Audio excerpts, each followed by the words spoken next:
ஆண்டவரும் இரட்சகருமாக இயேசு கிறிஸ்துவின் இனிய நாமத்தில் உங்கள் யாவருக்கும் அன்பின் வாழ்த்துக்களை தெரிவித்துக் கொள்கிறேன். அருமையான தேவ பிள்ளைகளே, ஆமென். புதிய நாள், புதிய நம்பிக்கை, new day, new hope daily devotion மூலமாக இந்த நாளில் கூட உங்களை சந்திப்பதில் நான் மிகுந்த மகிழ்ச்சி அடைகிறேன். அல்லேலூயா. வார நாட்களில், வேலை நாட்களில் முதல் நாள், ஆமென். நிறைய ஒருவேளை பொறுப்புகள், தேவைகள், பலவிதமான பயம், அலைச்சல்கள் இப்படி கலங்கி கொண்டிருக்கலாம். பயப்படாதீங்க. இந்த வீக் உங்களுக்கு பிளஸ்ஸடாக இருக்கும். ஆமென். இந்த வீக் உங்களுக்கு பீஸ்ஃபுல்லாக இருக்கும். ஆமென். ஹல்லேலூயா.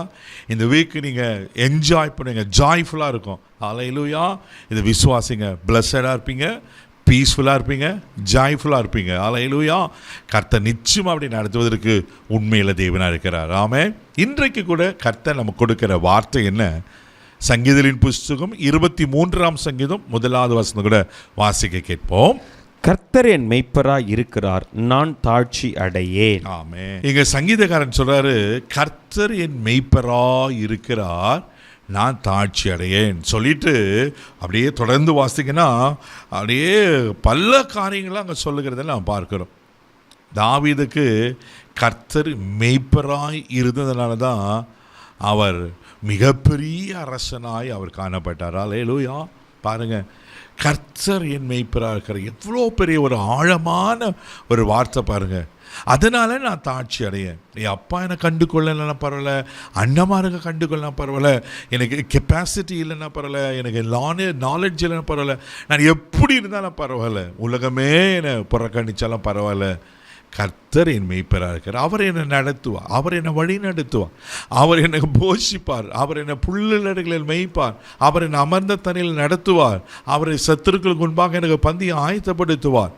பாருங்க, எவ்வளவு அருமையான ஒரு விசுவாச அறிக்கை பாருங்க. கர்த்தர் நமக்கும் மெய்ப்பராக இருக்கிறார். ஆமே. அதனால் நீங்களும் தாட்சி அடைய மாட்டீங்க, அப்படின்னா குறைவுபட மாட்டீங்க, நீங்க வெட்கப்பட மாட்டீங்க, நீங்க சோர்ந்து போக மாட்டீங்க. அல்லேலூயா. யோவான் 10ஆம் அதிகாரம் 11வது வசனம் இப்படியா சொல்றாரு. ஆண்டவரே, வாசிக்க கேட்போம்.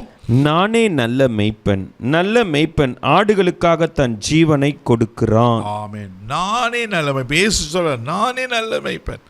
நல்ல மெய்ப்பன் ஆடுகளுக்காக தன் ஜீவனை கொடு. ஜீவனோட பெருசு உலகத்தில் எதுங்க இருக்கு? வேற எதுவும் இல்லையே.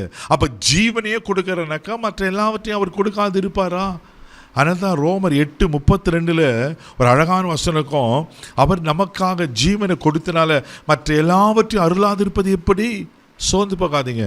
அவர் மெய்ப்பர், அப்படின்னா தகப்பன், அவர் தான் தலைவர், அவர் தான் வழி நடத்துகிறார். அவருக்கு தெரியும் என்னென்ன நேரத்தில் எதெல்லாம் உங்களுக்கு செய்யணும், எதெல்லாம் கொடுக்கணும், அவருக்கு தெரியும். சோர்ந்து போகாதீங்க. தேவப்பிள்ளை, ஏசாயால ஒரு அற்புதமான வசனம் இருக்கும். 10ஆம் அதிகாரம் 11ஆம் வசனங்களை வாசிக்க கேட்போம். மெய்ப்பனை போல தமது மந்தையை மெய்ப்பார், ஆட்டுக்குட்டிகளை தமது புயத்தினால் சேர்த்து தமது மடியிலே சுமந்து கரவலாடுகளாய் மெதுவாய் நடத்துவார். ஒரு மெய்ப்பன் எப்படி தம் மந்தையை நடத்துவாரோ கரிசனையோடு, ஒரு ஆட்டுக்கு ஒரு காரியம் நடந்துச்சுன்னா அந்த மெய்ப்பனுக்கு எவ்வளவு இருதயம் துடிக்கும், எவ்வளோ வேதனைப்படுவார். ஒரு காயப்பட்டுடுச்சு, ஒரு ஆடு திசை மாறி போயிடுச்சு. அதனால தான் ஆண்டது ஊமையில் சொல்லும் போது லூக்கா 15ஆம் அதிகாரம் 100 ஆடு இதில் ஒரு ஆடு தான் தொலைஞ்சு போச்சு. அந்த ஒரு ஆடுக்காக தேடி கண்டுபிடிச்சி அதை தோல் மேலே சுமந்தார் அல்லவா? அந்த ஊமை எவ்வளோ அற்புதமான ஊமை. தேவப்பிள்ளை, இன்னைக்கு உங்களுக்காக ஒரு அக்கறை உள்ள தேவனாக இருக்கிறார்.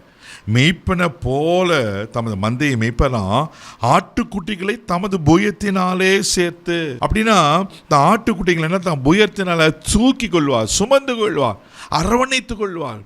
அது மட்டும் இல்லாமல் அங்கே தமது மடியிலே சுமந்து கரவல் ஆடுகளை மெதுவாய் நடத்துக்கிறது போல நடத்துவாராம். அப்போ ஆட்டுக்குட்டி எப்படி நடத்தணும், கரவல் ஆடுகளை எப்படி நடத்தணும், மெய்ப்பனுக்கு நல்லா தெரியும். தெய்வப்படையில் ஒன்று சொல்லட்டுமா?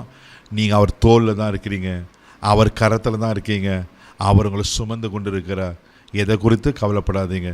ஒருவேளை இந்த வாரம் என்ன ஆகுமோ பயப்பட இருக்கிறீங்களா? பயப்பட. ஆண்டவர் நடத்துவார். அவர் மெய்ப்பன் உங்களை புல்லுள்ள இடங்களை மேய்த்து அமர்ந்த தண்ணியில் நடத்துவார். நான் சொன்னது போல் இந்த வாரம் உங்களுக்கு பீஸ்ஃபுல்லாக, ஆமீன், ஜாய்ஃபுல்லாக, ஆமீன், தெய்வப்பிள்ளையில் அழகாக கர்த்தர் உங்களை ஆசீர்வாதமாக நடத்துவார். சோர்ந்து போகாதீங்க. கண்களை மூடி நம்ம ஜெபிக்கலாம். தகப்பனே, உமக்கு நன்றி சொல்லி உம்மை துதிக்கிறோம், உம்மை ஸ்தோத்திரிக்கிறோம்ப்பா. ஆண்டவரே, உமக்கு நன்றி அப்பா, உமக்கு ஸ்தோத்திரம். கர்த்தரின் மெய்ப்பராக இருக்கிறேன், நாங்கள் தாட்சி அடைய மாட்டோம்ப்பா. நீங்கள் எங்கள் மெய்ப்பராக இருக்கிறோம், ஒரு குறைவு எங்களுக்கு வராதப்பா. ஆண்டவரே, யார் யார் எப்படிப்பட்ட குறைவுகளை தாழ்ச்சி அடைந்து இருக்காங்களோ இன்னைக்கு அவங்கள புல்லுள்ளடைகளை மேய்த்து அமர்ந்த தண்ணீரில் நீங்கள் நடத்தும்படியாக நான் ஜெபம் பண்ணுறேன்ப்பா. ஆமென் ஆண்டவரே. அப்பா உமக்கு ஸ்தோத்திரிக்கிறோம்.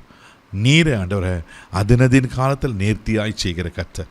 அப்பா இந்த நாள் முழுதும் நீங்கள் கரம் பிடித்து நல்ல மெய்ப்பன் ஆடுகளுக்காக ஜீவனை கொடுக்குறான்னு சொன்னது போல் இவங்களுக்கு வேண்டிய தேவைகள் எல்லாவற்றையும் சந்தித்து இந்த நாளில் சமாதானத்தோடு ஆண்டவரே மகிழ்ச்சியோடு ஆசீர்வாதத்தோடு ஆண்டவர் பலத்தோடு காணப்பட உதவிச்சோம்.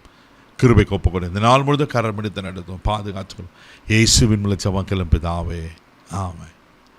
அவர்களுக்கு மெய்ப்பராக இருக்கிற தைரியமாக போங்க. God bless you.